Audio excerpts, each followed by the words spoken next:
श्री हरिवंश, श्री हरिवंश। कोई भी व्रत या नियम या तीर्थयाटन या अन्य अनुष्ठान इतनी सामर्थ्य नहीं रखता कि तुम्हें संपूर्ण पापों से मुक्त कर सके। बड़े बड़े ब्रह्म ऋषियों ने नाम के महत्व को देखा है कि जो नाम है वो तुम्हारे सर्व पापों का नाश कर देगा। ना निष्कृतैर रुदितैर ब्रह्मवादिभिः तथा विशुद्ध्यं भगवान व्रतादिभिः यथा हरेर्नाम पदैरुदाहृतैः उत्तम श्लोक गुणोपलम्भकम। भगवान उत्तम श्लोक श्री हरि, श्री राधा, इनके नाम में जो पाप नाश करने की, दुख नाश करने की सामर्थ्य है, बड़े बड़े ब्रह्म ऋषियों ने बड़े बड़े व्रत और अनुष्ठानों का वर्णन किया है, उनमें इतनी सामर्थ्य नहीं है। इसलिए पहले विश्वास करो।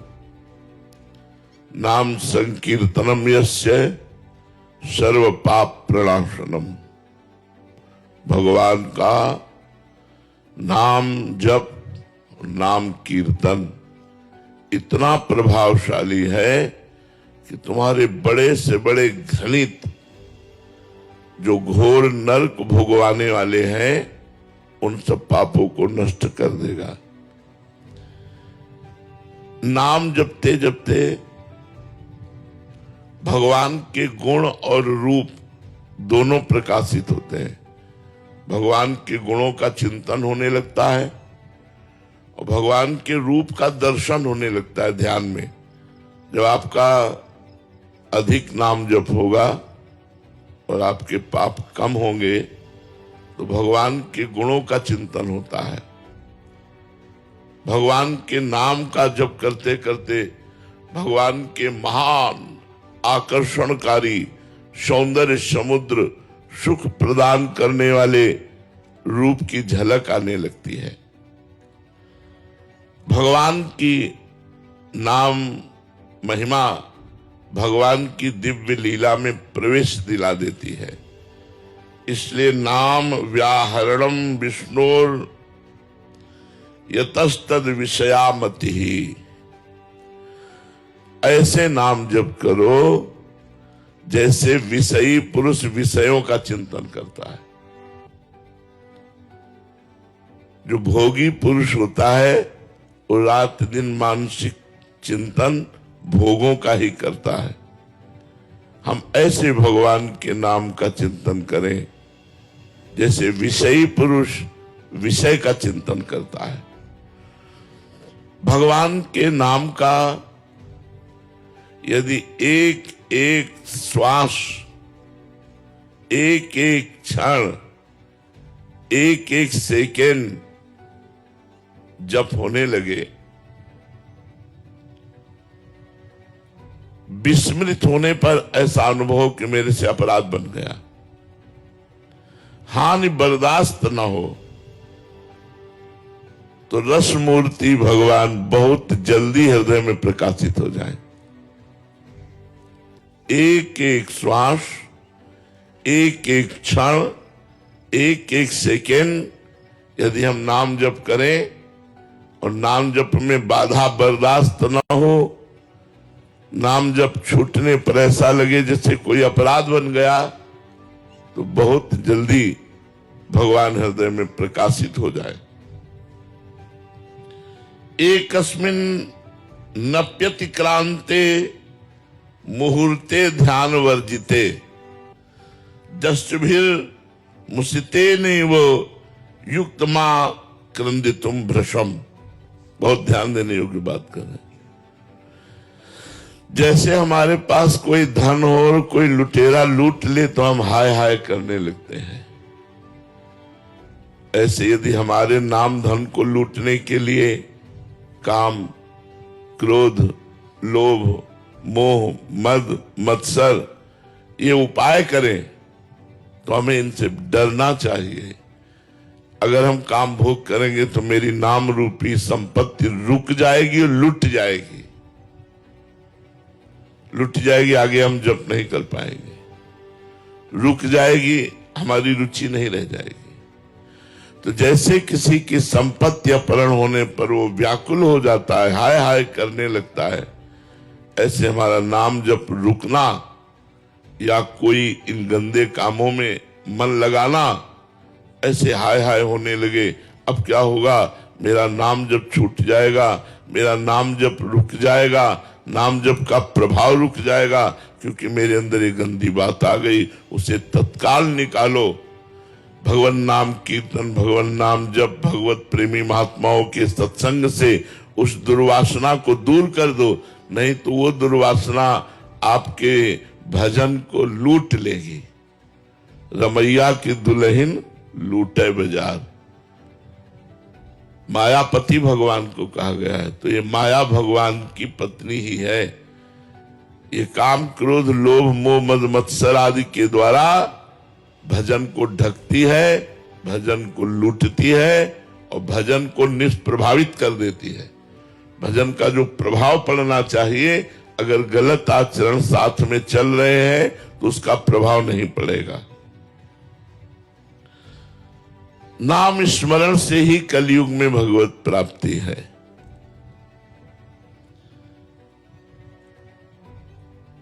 भगवान व्यास देव जी गंगा स्नान कर रहे थे तो बड़े बड़े मुनियों ने कलयुग की गलत चाल को देखकर विचार किया कि लोगों का उद्धार कैसे होगा, क्योंकि लोग झूठ बोलना कोई पाप नहीं समझते। देखो कलयुग का प्रभाव, नहीं तो लिखा है, कबीर साहब ने भी कहा है, साच बरोबर तप नहीं और झूठ बरोबर पाप, जाके हृदय साच है ताके हृदय आप। गोस्वामी तुलसीदास जी ने लिखा है, नहीं असत्य सम पातक पुंजा, बोले झूठ बोलने के समान कोई पाप नहीं है, बड़ा पाप है। कोई मानता है? देखो कलयुग का प्रभाव। अब दूसरा, अधर्म के द्वारा कमाए हुए धन को लेना या देना, दोनों पाप है। क्योंकि पाप कर्म करके धन कमा कर यदि संतों को दोगे या किसी को भी दोगे तो पाप कर्म का कमाया हुआ धन दूसरों की बुद्धि को जाके भ्रष्ट करेगा, तो वो भी पाप बनाना कहां मानता है कोई। अच्छा, मदिरा पीना ये पंच महापापों में कहा जाता है। अगर आप बढ़िया गंगा जल से शुद्ध शरबत बना करके पवित्र भोजन सब परोसिए, लेकिन अगर गंदी बातें खाने में ना होए, मांस है, मदिरा है, तो पार्टी ही पार्टी नहीं माने। अरे बोले क्या है यार, उनके पैर धोवे, हाथ धुलवावे और उनको आसन में बैठलवावे और उनको बड़े सुंदर सुंदर पदार्थ और खूब पवित्र भोजन पवावे, लेकिन शराब और मांस का प्रयोग न हो तो आज की पार्टी पार्टी नहीं कही जाएगी। तो मुनियों ने विचार किया कि कलयुग पापों की बाहुल्यता है, इसमें बहुत, इसमें पाप है, बहुत पाप है। पराई माता बहनों की तरफ गंदी दृष्टि से देख लेने का पाप होता था कि हमने देख लिया, यह तो माने नहीं जाता पाप है, मनोरंजन माना जाता है। लिव इन रिलेशन क्या है, क्या है ये? गंदी बात ही तो है ना। जब मन आवे तब आप अलग हो जाओ, वो दूसरे से, वो तीसरे से, वो चौथे से। कलयुग पापों का विस्तार करेगा। तो मुनियों ने विचार किया कि पापों से कैसे बचा जाए। तो भगवान व्यास देव जी उस समय गंगा जी में स्नान कर रहे थे। समस्त वेदों का विस्तार करने वाले और समस्त साध्य और साधनों के ज्ञाता और 18 पुराण के रचयिता भगवान व्यास देव जी हैं। तो सबने सोचा चलो व्यास जी से चल करके प्रश्न करते हैं। तो उस समय जे भी सब मुनि गए तो उन्होंने कह रहे थे, साधु कली, साधु कली, साधु कली, धन्य है कलयुग को, धन्य है कलयुग को, धन्य है कलयुग को। साधुवाद दे रहे थे, गंगा नहाते हुए कलयुग की जय बोल रहे थे भगवान व्यासदेव जी। तो ऋषियों को लगा शिकायत तो करने हम यही आए थे कि कलयुग पाप का विस्तार करेगा, लेकिन यहां उल्टा है, ये कलयुग की जय बोल रहे हैं। तो ऋषियों ने पूछा, उनको बड़ा आश्चर्य हुआ और अपने संदेह का निराकरण करने के लिए पूछा कि आप साधु कली, साधु कली, धन्य है कलयुग की, साधुवाद है कलयुग को, तो आप कलयुग को साधुवाद क्यों दे रहे हैं? क्योंकि वो तो पापों का विस्तार कर रहा है। भगवान व्यासदेव जी ने बताया, 10 वर्ष सतयुग में जो तपस्या करने का फल होता है, वो 1 वर्ष त्रेता में तपस्या करने से मिलता है, और 1 मास महीना द्वापर पर साधना की जाए तो वो फल प्राप्त होता है। और कलयुग में 1 दिन रात, 1 दिन रात। जो सतयुग में 10 वर्ष तपस्या की जाए फल मिलता है, कलयुग में 24 घंटे में मिल जाएगा। इससे बढ़कर और कौन सी बात होगी? 10 वर्ष तपस्या और 24 घंटे तपस्या। सतयुग में तपस्या, ब्रह्मचर्य, जप आदि सिद्धि के लिए बड़ी पवित्रता चाहिए, बड़े नियम, बड़े संयम। कलयुग में अपवित्र पवित्रो वा सर्वावस्थांगतो पीवा यह स्मरेत पुंडरीकाक्षम सवायाभ्यंतरा शुचि। आप पवित्र हो या अपवित्र हो, कोई मतलब लेना देना नहीं। आप राम राम, कृष्ण कृष्ण, हरि हरि, राधा राधा रट रहे हो, तो कलयुग केवल नाम आधारा, सुमिर सुमिर नर उतर ही पारा। ध्यायन कृते यजन यज्ञ त्रेतायाम द्वापरे अर्चयन यदाप्नोति तदाप्नोति कलो संकीर्त केशवम। जो 10 वर्ष ध्यान करने से लगातार सतयुग में फल की प्राप्ति होती थी, वही वर्षों त्रेतायुग में यज्ञ का अनुष्ठान करने से, वही कई दिनों पूजा अर्चना का अनुष्ठान करने से द्वापर में, लेकिन कलयुग में 24 घंटे नाम संकीर्तन रखने से सब पापों का नाश होकर जो वहां 10 वर्ष साधना करने पर प्राप्त होता है वो प्राप्त हो जाता है। कलयुग में सबसे बड़ी समस्या है मन का ना लगना। इसको नाम जप में लगाओ, ये नाम जप में नहीं लगता, भोगों में लगेगा, मोबाइल में लगेगा, मोबाइल की रील देखने में बहुत लगेगा, फिल्म देखने में लगेगा, संसार देखने। देखो गुण दोष में सारा संसार है, मोबाइल में गुण भी है। मोबाइल की कृपा से ही आप यमुना किनारे बैठे हो।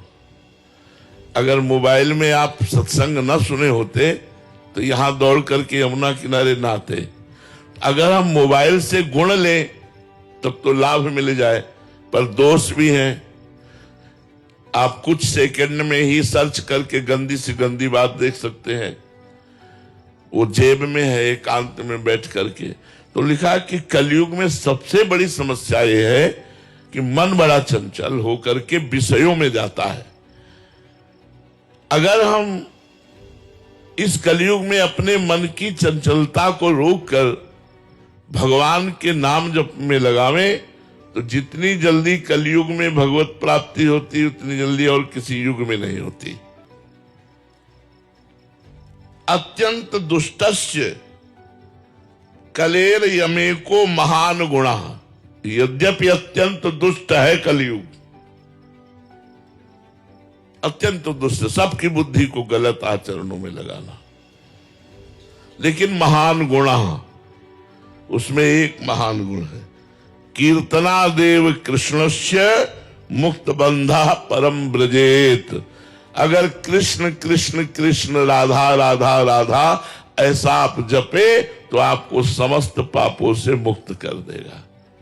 इसलिए हमारी प्रार्थना है सबसे, अन्य साधन बने तो कोई रोक नहीं, पर निरंतर नाम जपने का अभ्यास करो।